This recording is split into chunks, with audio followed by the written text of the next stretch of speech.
Olá, turma. Eu me chamo Ayane e hoje vamos estudar um pouco sobre timpanismo e rumenotomia. Nosso time é formado por Ayane, eu, Débora, Esther e Nájila. Somos alunas do curso de Medicina Veterinária na Facene.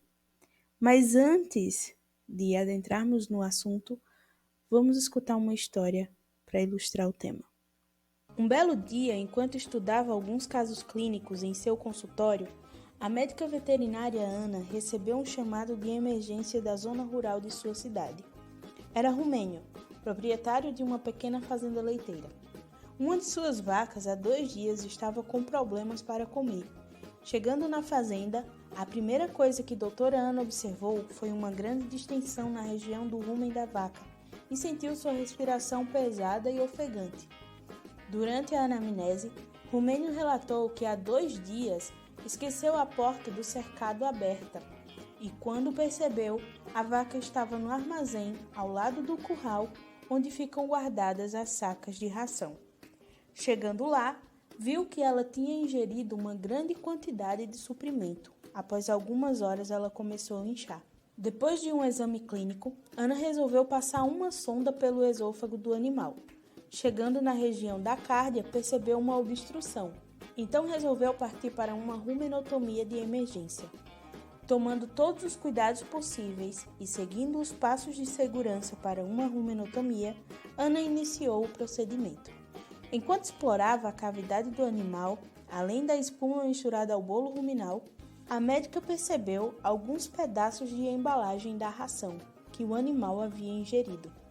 Após a retirada do corpo estranho e da espuma contida no rumen, Ana devolveu parte do conteúdo ruminal e suturou a paciente. No dia seguinte, foi percebida a melhora do animal. Então, a primeira coisa que precisamos entender é que timpanismo é um sintoma, ou seja, ele é secundário a uma patologia. É também uma distensão anormal do rumen. Pode ser causado por gás livre, que é aquele excesso de gás que fica no saco dorsal do rumen, por espuma misturada ao bolo ruminal ou por excesso de gases de fermentação. É uma frequente causa de morte em animais de engorda.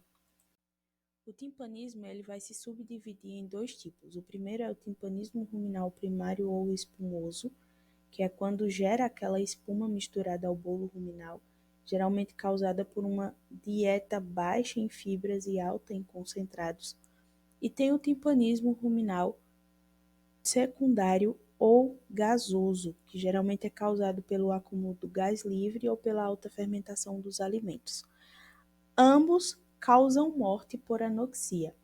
Aqui embaixo podemos ver, o processo de eructação normal na parte superior da imagem, e embaixo a gente vê o acúmulo de espuma junto ao bolo ruminal que impede a eructação.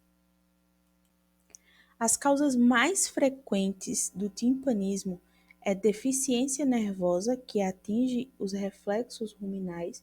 A gente sabe que o nervo vago, ele inerva, as vísceras torácicas e abdominais. Então, se acontece alguma lesão nesse nervo, acarreta nessa deficiência nervosa, que atinge esses reflexos. A atonia ruminal, que também pode ser uma consequência dessa deficiência nervosa, e a obstrução do esôfago ou da cárdia, ou seja, o animal estava ali pastando, ingeriu algo indevido, um corpo estranho, como a nossa vaquinha da história, ela se alimentou, acabou ingerindo partes da embalagem da ração, e isso causou obstrução nela. Podemos ver uma imagem também aqui embaixo de uma obstrução por limão siciliano. O animal ingeriu os limões e ficou obstruído com eles. Bom dia, eu sou Nájila e vou falar sobre a patogênese e os sinais clínicos do timpanismo. O timpanismo é a distensão do rumen causada pelo acúmulo de gases devido a uma falha na eructação. Mas qual seria a sua fisiologia normal? A eructação é o processo pelo qual são eliminados os gases da fermentação ruminal. Esse processo é dividido em 5 estágios. estágio de separação, estágio de deslocamento, estágio de transferência, estágio esofágico e estágio faringopulmonar. No estágio de separação, as bolhas gasosas formadas durante a fermentação atravessam a ingesta e se coalescem, ou seja, se unem com o gás livre do saco dorsal. No estágio de deslocamento, o gás livre é deslocado para frente e para baixo em direção à cárdia, processo que ocorre através da contração do rumen. No estágio de transferência, a cárdia se abre e o gás passa pelo esôfago. No estágio esofágico, a contração do esôfago empurra o gás para a faringe. No estágio faringopulmonar, o esfíncter nasofaringiano se abre e o gás passa aos pulmões, nos quais parte é absorvida e parte é eliminada na expiração. Agora eu vou falar sobre a patogênese de fato. O timpanismo primário é caracterizado pela espuma em excesso, causada por um desequilíbrio entre a produção e a eliminação de gás. O animal produz mais gases do que consegue eliminar, o que leva a uma acumulação desses gases. Essa forma de timpanismo é decorrente da nutrição do animal e resulta da falha no primeiro estágio, o estágio de separação, que é onde as bolhas gasosas se coalescem com o gás livre. Porém, devido a essa falha, as bolhas gasosas não se unem e ficam presas à ingesta na forma de espuma. Os agentes tensoativos que irão formar espuma são proteínas presentes nas plantas, principalmente leguminosas como a alfafa. Essas proteínas geram um aumento da viscosidade do líquido ruminal, fazendo com que haja dispersão da espuma no conteúdo ruminal e impeça a eliminação das bolhas gasosas presentes na espuma. Com isso, há um acúmulo de gás no animal, causando a distensão do rumen. O timpanismo espumoso é o tipo mais comum e, em geral, se apresenta de forma aguda. O timpanismo secundário é caracterizado pelo excesso de gás livre no topo do conteúdo ruminal, possui causas físicas e geralmente se apresenta de forma crônica e recorrente. O timpanismo secundário resulta da falha nos estágios 2, 3 e 4. A falha no estágio 2 é causada por atonia ruminal. Devido a isso, o deslocamento do gás livre em direção à cárdia fica comprometido, pois essa fase depende da contração do rumen. No estágio 3, a falha pode ser causada por obstrução física ou obstrução funcional da cárdia, por exemplo, corpos estranhos ou carcinomas. Já no estágio 4, ocorre uma falha causada por obstrução esofágica, devido à pressão sobre o esôfago, que pode ser causada por tumores, abscessos, linfonodos inchados e outros crescimentos. Agora eu vou falar dos sinais clínicos do timpanismo. Os dois tipos de timpanismo apresentam sintomatologias semelhantes. O principal sinal clínico é o aumento do volume abdominal, especialmente no flanco esquerdo, devido à distensão do rumen. Outros sinais clínicos são agitação, perda de apetite, salivação, redução da produção de leite, extensão da cabeça, taquicardia e dispneia. Porém, o que difere nos tipos de timpanismo é que no secundário há um aumento na frequência e força dos movimentos ruminais, seguindo-se a atonia. Eu sou Esther e vou falar sobre o diagnóstico. A princípio, o diagnóstico preliminar se baseia na distensão da fossa paralombar esquerda. Caso ocorra em apenas um animal da vacada, é provável que o timpanismo seja gasoso. Contudo, se vários animais mantidos em pastagens são atingidos em graus diferentes, o diagnóstico será certamente timpanismo espumoso. Para obter o diagnóstico definitivo, deve ser feita a introdução de uma sonda gástrica.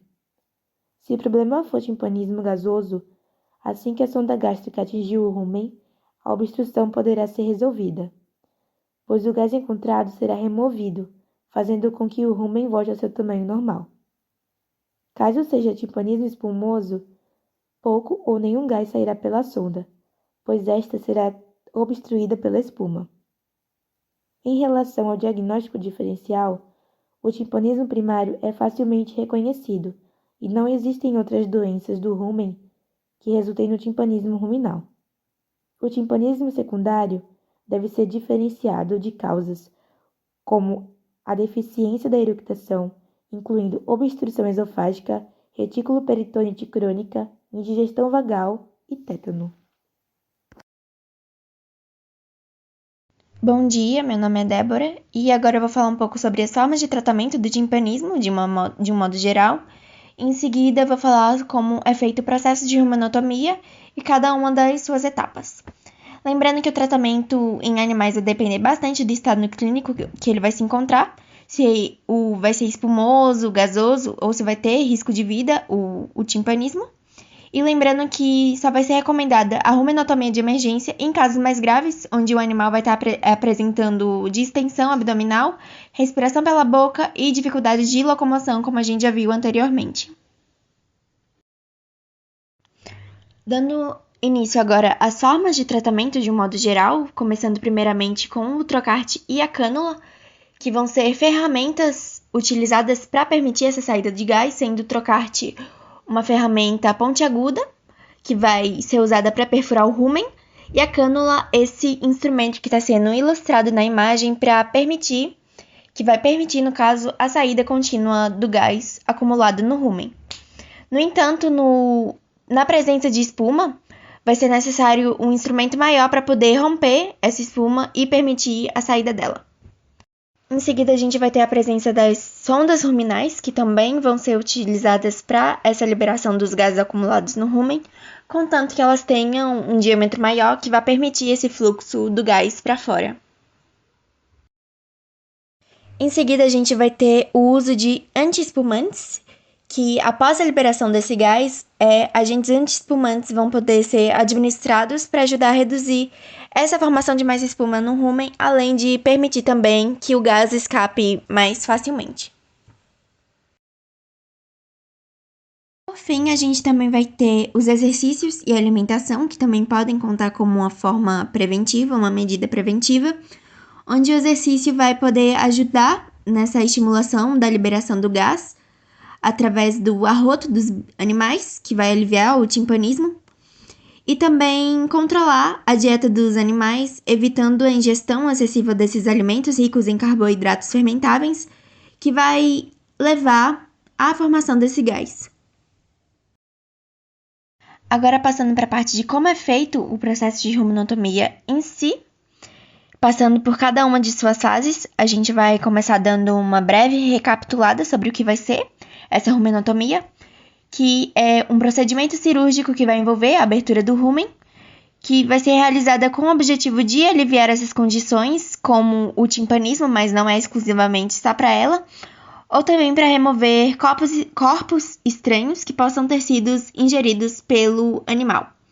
E essas fases vão englobar a fase de preparação e contenção, a fase de anestesia local, a incisão de pele e músculos, a abertura do rumen e retirada do corpo estranho, e também a devolução do conteúdo ruminal e a sutura.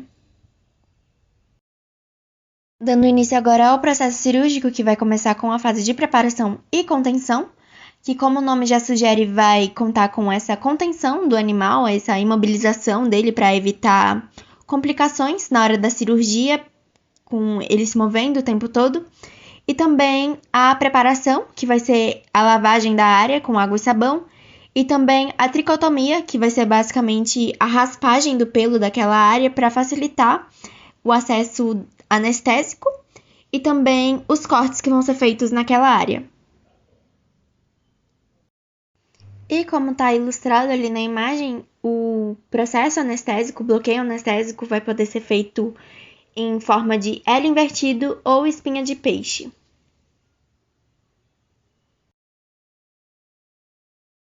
Então, para as próximas etapas, a gente vai ter a incisão da pele dos músculos, a abertura do rumen e a retirada do corpo estranho que vai estar ali possivelmente localizado. Vai ser então realizado a incisão na fossa paralombar esquerda, paralela à última costela, onde vai ser possível encontrar assim, na sequência, os músculos oblíquo, externo do abdômen, o músculo oblíquo, interno e também o músculo transverso, onde depois disso vai ser possível finalmente o acesso ao peritônio, que também vai levar uma incisão, e vai dar finalmente acesso à cavidade abdominal e ao rumen, como vai estar sendo ilustrado aqui no vídeo ao lado, onde vai estar sendo feito todas essas incisões e o processo de exploração dentro dessa cavidade para procurar o corpo estranho, onde ele vai ser finalmente retirado.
Então, para finalizar a parte da cirurgia, a gente vai ter os 2 últimos processos, que vai ser a devolução do conteúdo ruminal e a sutura. Essa devolução do conteúdo ruminal só vai ser feito quando necessário, quando retirado o conteúdo ruminal para essa procura do corpo estranho. Mas nesse vídeo não foi necessário essa retirada, já que foi feita a exploração dentro da própria cavidade e achado esse objeto estranho, então não foi necessário retirar o conteúdo ruminal. E quando é necessário essa reposição do conteúdo ruminal para evitar novas complicações posteriores, como a síndrome do rumen vazio. E finalmente vai ser dado fim à cirurgia em si, após todos os tecidos abertos, sendo propriamente suturados, como vai estar sendo demonstrado aí no vídeo também.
Para finalizar o trabalho, aqui tem umas estatísticas demonstrando a quantidade de animais que foram recuperados de timpanismo espumoso, que foram atendidos na clínica de bovinos de Garanhuns no período de 89 a 2007.